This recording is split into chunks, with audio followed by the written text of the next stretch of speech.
Ano naman yun? Pag nakatayo sir, mas kita po yung dito, sumakot siya na dito. Wala kang disgrasya? Ano ba Meron, nangyari? Wala sir eh, siguro sa trabaho sir, kasi maghapon nakamoto. Wala kang opera? Wala naman sir. Sige. Simulan na natin. Relax lang.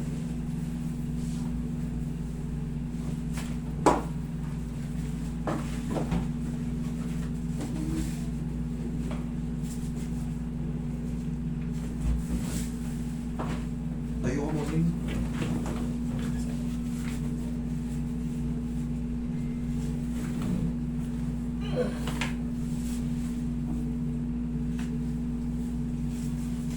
Tanggalin mo na katawan mo. Sir. Yan. Sige, ikang palagilid. Ay, wala po. Ay, mami, sir.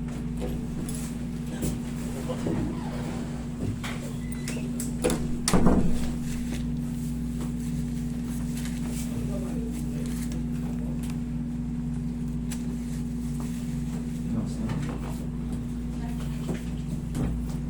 Kabilang side.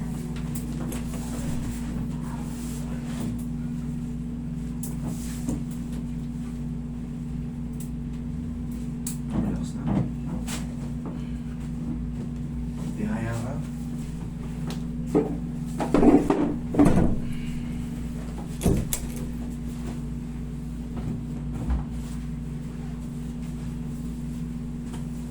Okay, relax. Mula naman na.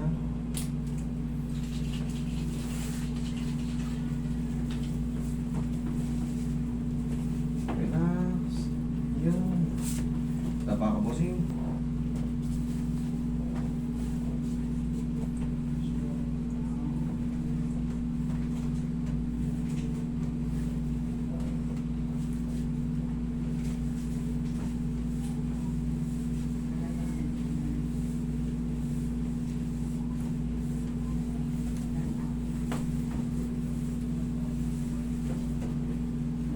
Ayun yan.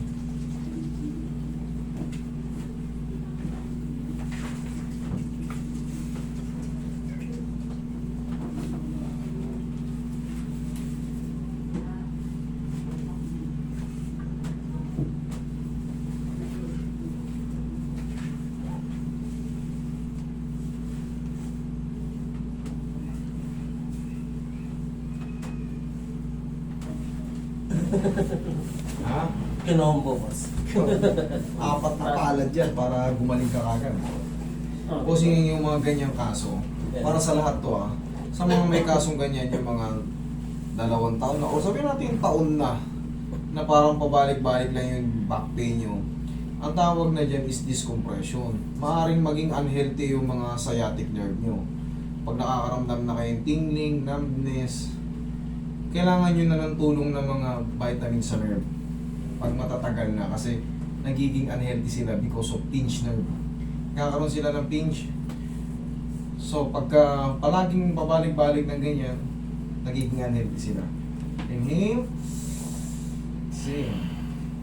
Pero pag napakawalan ko na yan, pag na-decompress na sila, para mas mabilis makarecover, vitamin sa nerve. Okay? Magtanong kayo sa putika kung ano yung mga vitamin sa nerve. Kasi ang mga vitamin sa nerve, kahit walang reseta, bala ako, allergic ako, kaya kumbaga grounded ako sa mga pangalan. Basta vitamin sa nerve lang para mas mabilis kayo makarecover.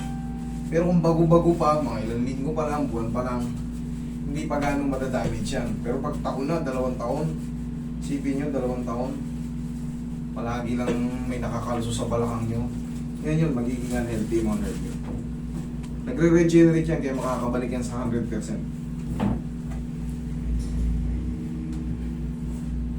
Tapos kahit pa paano, di ba parang pinupulikat-pulikat yung puwet nyo, parang may... Oo, sir. Eh, ano, binati nyo lang ganyan, paloob.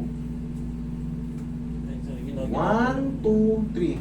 1, 2, 1, 2, 3 lang, para maramdaman mo na inaiinat yung muscle mo sa puwet. Ginagawa ko rin yun, sir. Okay, very good. Tama yun. Stretch. Stretching, ayan. Medyo ilog nyo lang konti para... Kasi pag ganito, dito mahahatak. Pag ganito, pag ganon, sa puwet talaga. 1, 2, 3. 1, 2, 3, 1, 2, 3 lang para hindi rin siya maka-hyperextend na ano. Kasi medyo stress pa yan, lalo kung bago pang ano. Kailangan gradually, unti-unti natin para hindi rin kayo masaktan. Hilin, upo.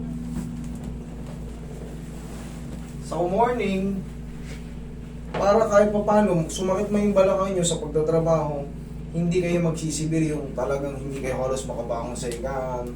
Tayo ka, bossing. O, parang tutukurin mo yung noo mo. Sige, ayusin mo yung sinelas mo.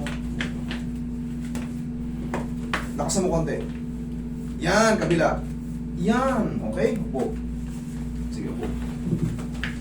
Tandaan mo yung bossing, ha? Yes, sir. Pagising ko lang sa umaga.